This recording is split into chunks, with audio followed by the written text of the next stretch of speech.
This podcast is recorded at the University of Sydney's Camperdown campus on the land of the Gadigal people of the Eora Nation. They've been discovering and sharing knowledge here for tens of thousands of years. I pay my respects to elders past and present and extend that respect to all Aboriginal and Torres Strait Islander people.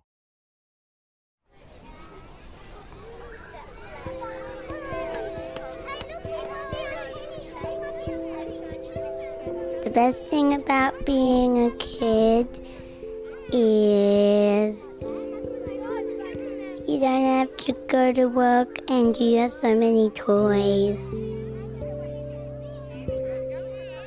Being a kid is super fun because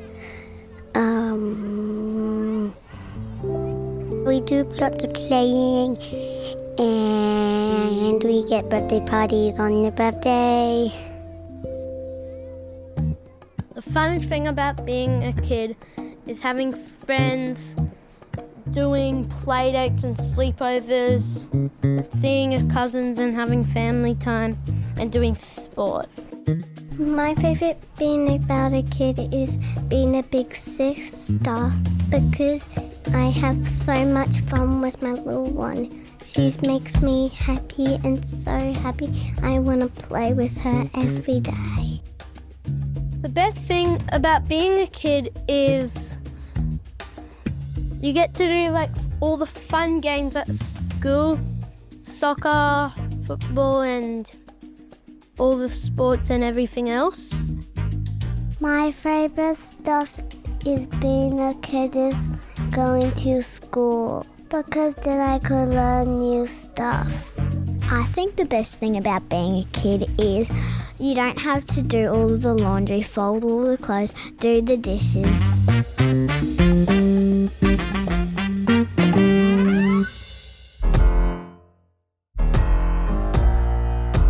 What makes a childhood good?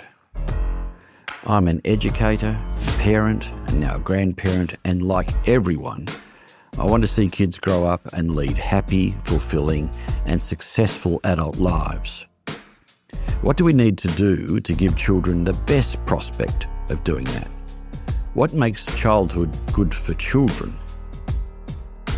Dr. Luara Ferracioli is a philosopher and associate professor at the University of Sydney, and she's mulling over these important questions of good childhood.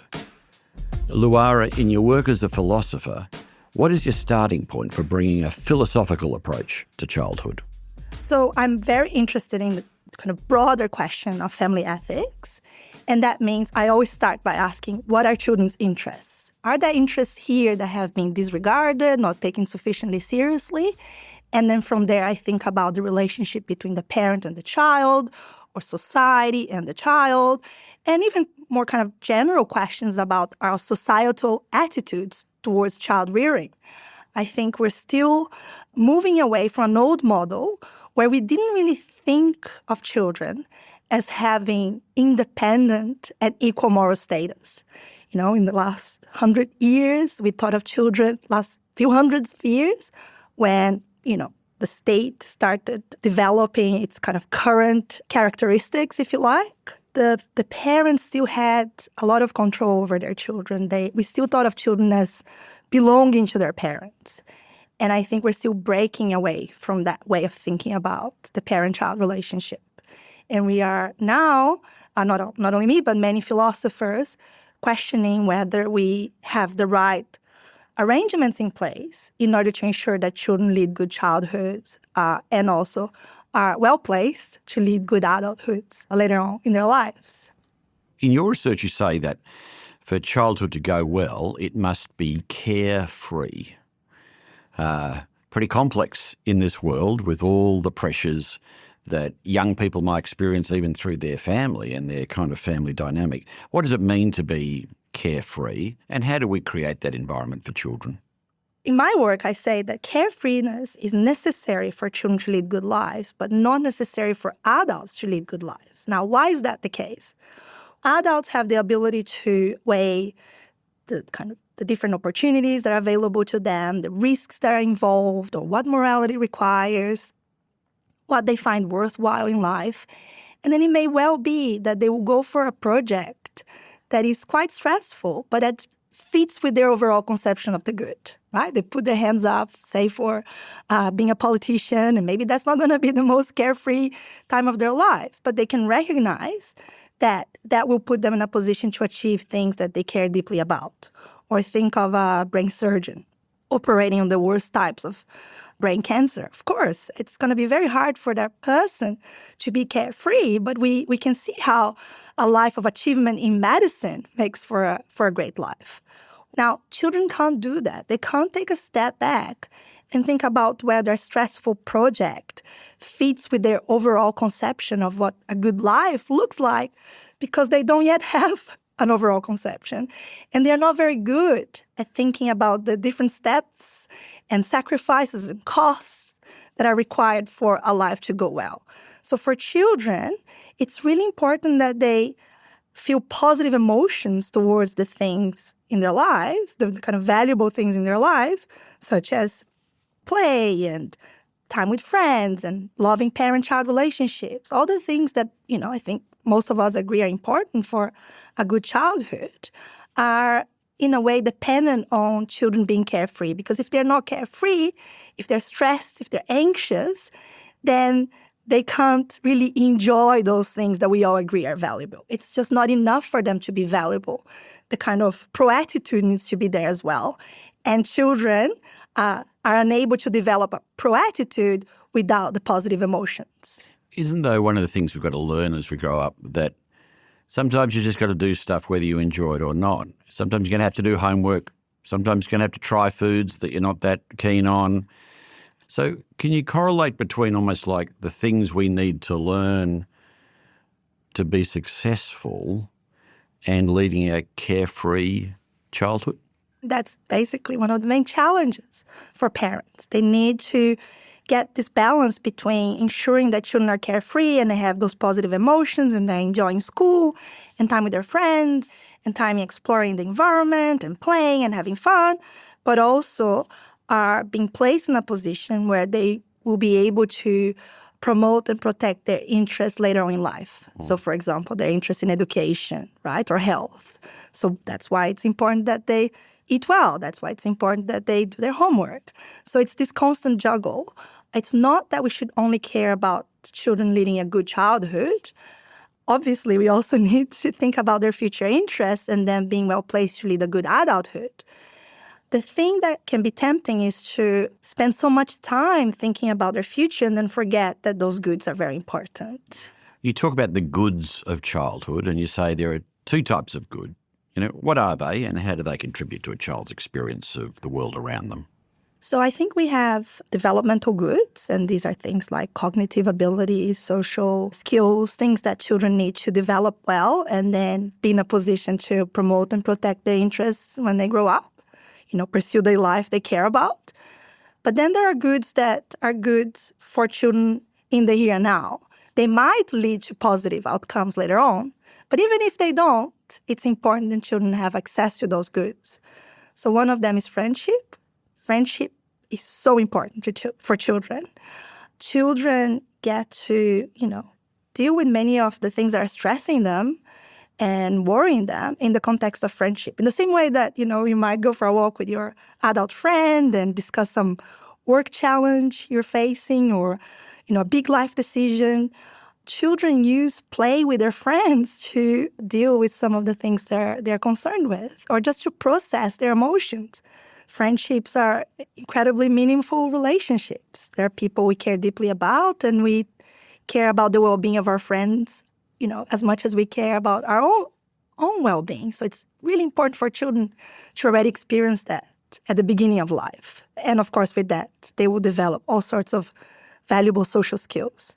Then you have exploration, which is not driven by other forms of rewards, such as as a kind of prestige or income or wealth, many of the things that drive us adults, And what's really special about childhood is that often those things are not even in their radar.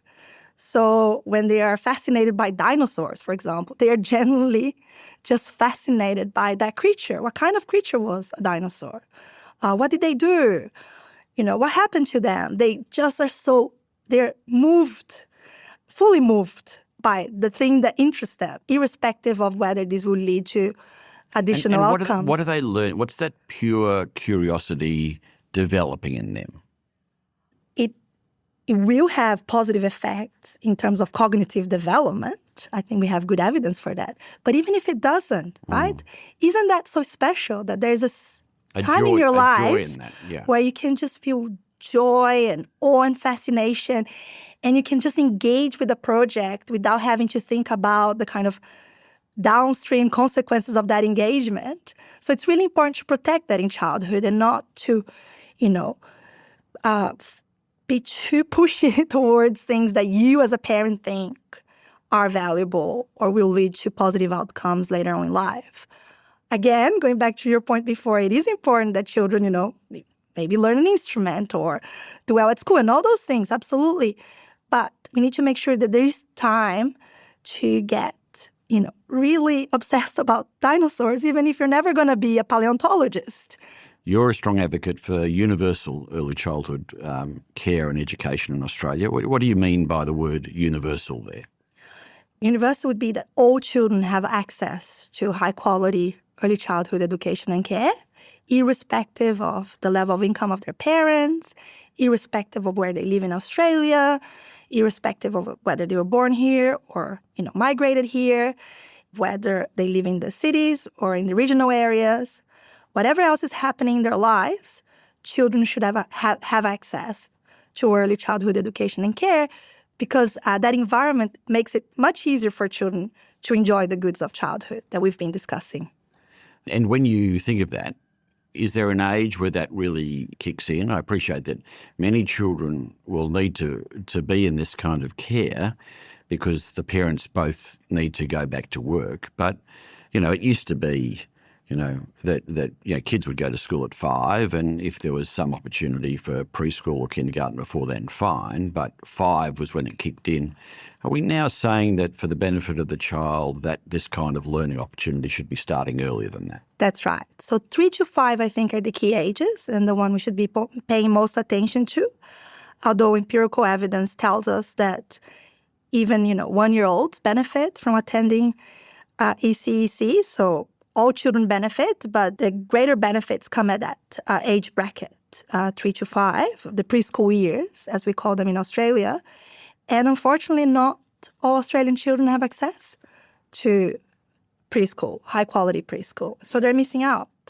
I remember when I was Secretary of the Education Department here in New South Wales, an eminent educator said to me that to never forget the greatest predictor of a child's educational attainment on the last day of school is that child's level of education attainment on the first day of school, which is sobering, I think, for if you're running a school system. But it does say these early years are really important for the children in their own right. That's right. They're so important. We know that there's so much brain development happening in those years.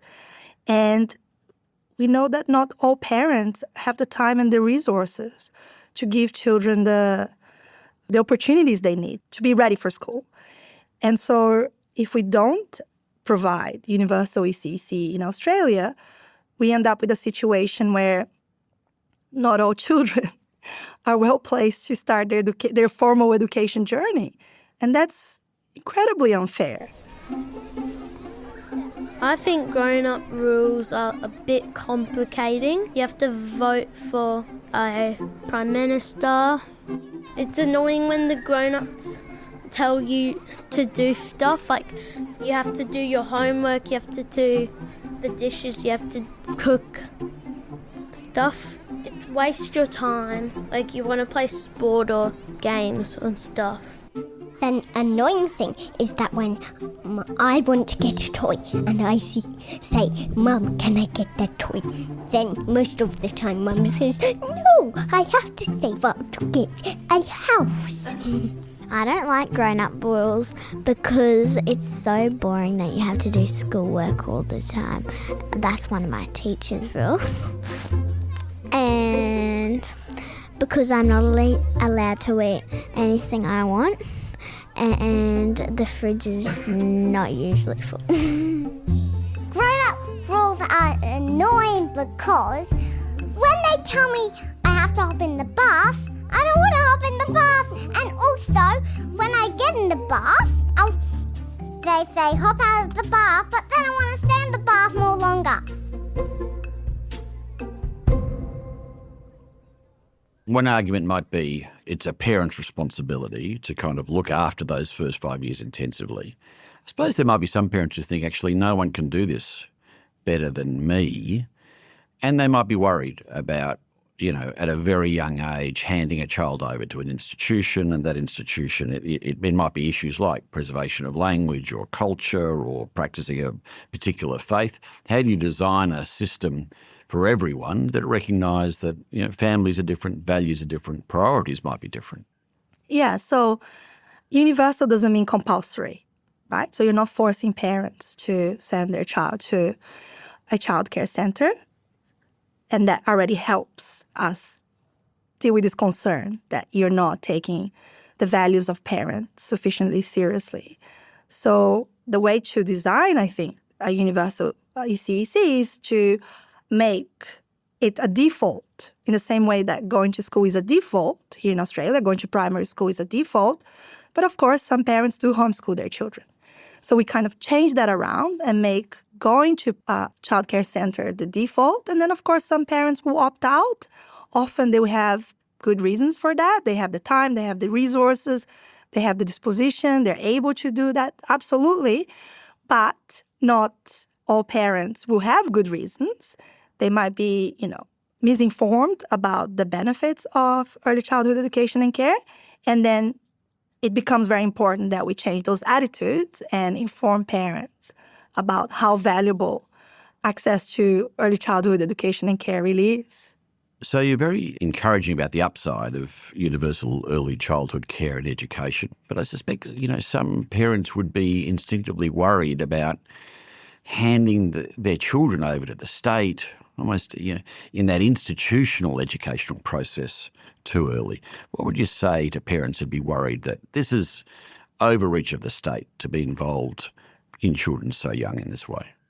Well, I would say that we have a lot of evidence that these settings provide children with opportunities that make their childhoods go well, but also put them in a position to thrive later on in life. And so there's a lot of research behind the curriculum in, say, a preschool setting. These are not adults that just arrive at a childcare center and make something up. There's a lot of really good research behind the activities that they have in place. The state is also responsible for children leading good lives. And I think in societies like ours, the state takes that responsibility very seriously, I think. The way I think about it is that parents and the state share responsibility over children. And there's some interests of children that the parents in the best position to protect and promote. So think of the interests of the child in being part of a loving relationship. Of course, the parents are well-placed to protect that interest. But think of the child's interest in health or in healthy physical environment. As a parent, I can't just create a playground in my neighborhood that puts my children in a position to explore the environment in a carefree way. So I need the state to do a good job at creating the conditions for children to lead a good life. And if I see myself as working tandem with the state, I do the bits I can do really well, then as a parent, I trust that the government is relying on experts to do its job really well. And then I can also then advocate for my child and other children, right? So if you feel that the government is not doing an excellent job of providing children with environments for play, for example, you don't think the playgrounds in your local area are well-resourced, write to your government, to the local government. Tell them why it's important that your child gets to spend time outside playing with their friends. So parents can also advocate for their children. But the state has access to experts that have spent their whole lives thinking about what does it mean for a child to be healthy? What does it mean for a child to receive a great education? So if we significantly expand access and we make it far more affordable for families, that's going to cost the taxpayer a lot of money. Your argument would be that's a great investment in the future of children and the future of the nation. But any thoughts on how we might pay for it?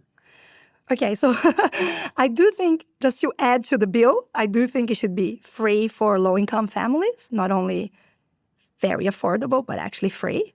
And then the more you earn, once you're no longer in the kind of low socioeconomic bracket, the more you pay. I think that would be a fair way to go about it. Yes, it would be very expensive, but there's a lot of research showing that, every dollar you invest in early childhood education and care, you get $7 to $12 back in the economy. How does that work? Is that an immediate payback on participation in the workforce from parents, or is it on the cost and the burden to taxpayer over the life of the child once they've had the benefits of early childhood education? Yes, so in the lifetime of the child, there will be less need for remedial educational support, social services. So children who attend ECEC do better at school. They're less likely to be caught up in the judicial system. So we will save in other ways. But also a more educated workforce is a workforce that increases the wealth of the nation. I'm interested, as I hear you say that, you said earlier, look, parents can homeschool, but basically schooling is compulsory. If it wasn't hard to execute, is there an argument that basically we should be starting at the age of 3 and one way or another children should be in structured learning earlier and that we're just starting the whole structured education program too late? Well, that's a great and very difficult question. I do have my moments when I think maybe ECEC should be compulsory, at least, for 4-year-olds, that year that now is not compulsory. So, for example, in the Netherlands, children start school at age 4. Maybe we should be following their example. But I think we're not there yet in Australia. We need to take a step at a time, make it more affordable, because early childhood education and care here is incredibly expensive. It's one of the hardest countries for you to send your child to early childhood education and care because it's so expensive. So we need to make it more affordable now. Maybe, work hard on changing societal attitudes. And once it becomes normal, it's not something we really question, that children will go to preschool before school is just given. Then we could have a conversation about making it compulsory, such that if you're not sending your child to a childcare center, you need to show the government that you're doing all the things or most of the things they would be doing in that setting. Why is it so expensive in Australia? I mean, if we think of our workforce, it's hardly viewed as a lucrative career to work in early childhood. What is it about the bills that Australian parents have to face that makes them that much steeper than you see in other places in the world? Yeah, so in Australia, we rely too heavily on the for-profit model. And for-profit centers are there to make a profit. And so when government gives us more subsidy, here I'm putting my hat as a parent, those centers increase their fees. And so it goes up and up. There's nothing in the system that puts pressure on the prices. So we do need to question our reliance on the for-profit model if we're going to achieve truly universal ECEC. My wife's an educator. I work in education. We've had 3 girls who are now all kind of grown up, but we've got a grandchild staying with us at the moment. And one of the things I think we've both reflected is that we observe far more about our grandchild's development than we could possibly remember about our own children's development because we were just so exhausted at the time.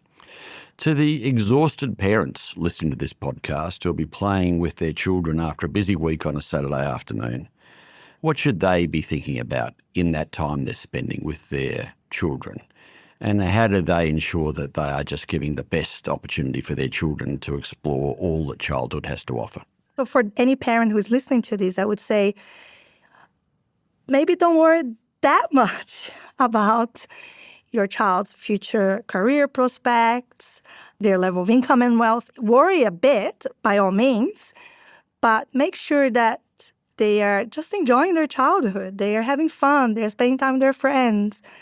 They are exploring the environment without having to worry about whether this will take them somewhere later on in life. They're just having that joy and that fascination that's so valuable and that so many of us don't get the opportunity to engage with in our adulthood. We know we lead very busy lives, and often there is no time to engage with things just because they are intrinsically valuable. But it's interesting that, and even on this podcast, we've talked about the insights we now have about mindfulness and just being in the moment and to turn off that brain that's constantly thinking and worrying and just be right here, right now for this moment. That's right. And I think if you do that as a parent, in a way, you are actually placing them in a better position to succeed and achieve later in life. Because a child who leads a good childhood, who enjoys all the goods of childhood, who has fun, is a child that has the kind of psychological resources she needs later on in life to achieve and, to face many of the challenges that this generation will no doubt face in 20, 30 years from now. Don't forget that this is such a special life stage. It's, like we said before, 3 to 13 years. It's very short. It's just 10 years. And then it goes so quickly, and suddenly you just don't get enough time to enjoy things like just being there in the moment with your friend, just having fun, just laughing, and doing these things that are so important for a good life. If I was in charge of the whole world, I would change school. I wouldn't make anyone go to school. If I was in charge of the whole world, everyone will get Yoshi all the time. Every day, two Yoshis in 2 days. If I made the rules, it would be good because I would do stuff for people and I'd make good rules, like